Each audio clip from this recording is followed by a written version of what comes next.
Hair spa ചെയ്ത് മുടി കത്തിയോ ദൈവമേ! Hello guys, welcome back to another vlog.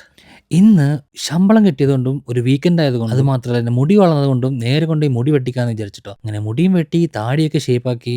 അപ്പോഴാണ് ദേ കിടക്കുന്ന പുതിയൊരു ഓഫർ. ഓഫർ എന്താന്നല്ലേ?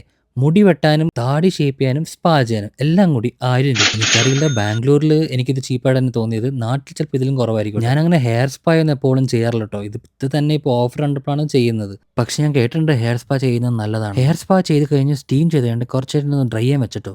സ്റ്റീം ചെയ്യുന്നത് കൊണ്ട് തന്നെ കുറച്ച് കഴിഞ്ഞപ്പോൾ ആവിയൊക്കെ വന്നിട്ടോ. ഞാൻ വിചാരിച്ചിട്ട് ദൈവം എൻ്റെ മുടി അങ്ങനെ കത്തിപ്പോയോ എന്ന്. കുറച്ച് കഴിയുമ്പോൾ തന്നെ ആൾ വന്ന് ഓഫാക്കി കേട്ടോ. അങ്ങനെ അത് കഴിഞ്ഞപ്പോൾ നേരെ പോയത് ഇതിലേക്കാണ് കേട്ടോ. ഇതാണ് പെഡിക്യൂർ. ഞാനിത് രണ്ടാമത്തെ തവണയാണ് ചെയ്യുന്നത് കേട്ടോ. ആദ്യം ചെയ്തത് എനിക്കൊരു കുറച്ചൊരു പേടിയുള്ള എക്സ്പീരിയൻസ് ആയിരുന്നു കേട്ടോ. എന്താ പേടിയുള്ള എക്സ്പീരിയൻസ് അല്ലേ, വഴി ഞാൻ പറഞ്ഞുതരാം. പിന്നെ വേറൊരു കാര്യം, ഞാൻ ഇത്രനാൾ വിചാരിച്ചത് പെഡിക്യൂർ പെണ്ണുങ്ങൾക്ക് മാത്രമാണ്. ഇതാണ് കേട്ടോ ഞാൻ പറഞ്ഞ പേടിയുള്ള എക്സ്പീരിയൻസ്. എനിക്ക് വേറൊരാൾ എൻ്റെ കാലിലോ കയ്യിലോ നഖം വെട്ടുന്നത് എനിക്ക് ഏറ്റവും പേടിയുള്ള ഒരു കാര്യമാണ്. പണ്ട് ചെറുപ്പം മുതലേ സ്കൂളിൽ പോകുന്ന നേരത്ത് അമ്മ നഖം വെട്ടിത്തരാറുണ്ട്. അപ്പോഴേ എനിക്ക് പേടിയുള്ള കാര്യമാണ് കേട്ടോ. ഞാനപ്പോൾ സെലക്ട് ചെയ്തത് പെഡിക്യൂർ സ്പാ എന്നൊരു പാക്കേജാണ് കേട്ടോ. അതിന് 1000 രൂപയാണ്. ഈ ഒരു സ്റ്റെപ്പ് എത്തിയപ്പോൾ എനിക്ക് ചെറുതായിട്ടൊരു പേടി ഉണ്ടായിരുന്നു കേട്ടോ, എന്തെങ്കിലും ബുദ്ധിമുട്ടുണ്ടാവുമെന്ന്. പക്ഷേ ഒന്നും ഇല്ലായിരുന്നു. പിന്നെ ഇവിടെ എത്തിയപ്പോൾ എനിക്കാണെങ്കിൽ ഇക്ലി എടുത്തിട്ട് വരായിരുന്നു. അപ്പോൾ കുറച്ചെല്ലാം അങ്ങനെയൊക്കെ സമയം പോയി. പിന്നെ അത് കഴിഞ്ഞ് ലാസ്റ്റ് ക്രീമൊക്കെ പുരട്ടി വെച്ചിട്ടോ. എല്ലാം ചെയ്ത് കഴിഞ്ഞിട്ട് ദേ കാല് ഇങ്ങനെയാട്ടോ. ഞാൻ തന്നെ ഞെട്ടിപ്പോയി, എൻ്റെ കാല് ഇത്ര ഭംഗിയുണ്ടായിരുന്നു. പിന്നെ പെഡിക്യൂർ കഴിഞ്ഞതും ഹെയർ സ്പാ എൻ്റെ തലയിലും ഉണ്ടായിരുന്നല്ലോ. അതൊക്കെ ഹെയർ വാഷ് ചെയ്ത് ഡ്രൈ ആക്കി കേട്ടോ.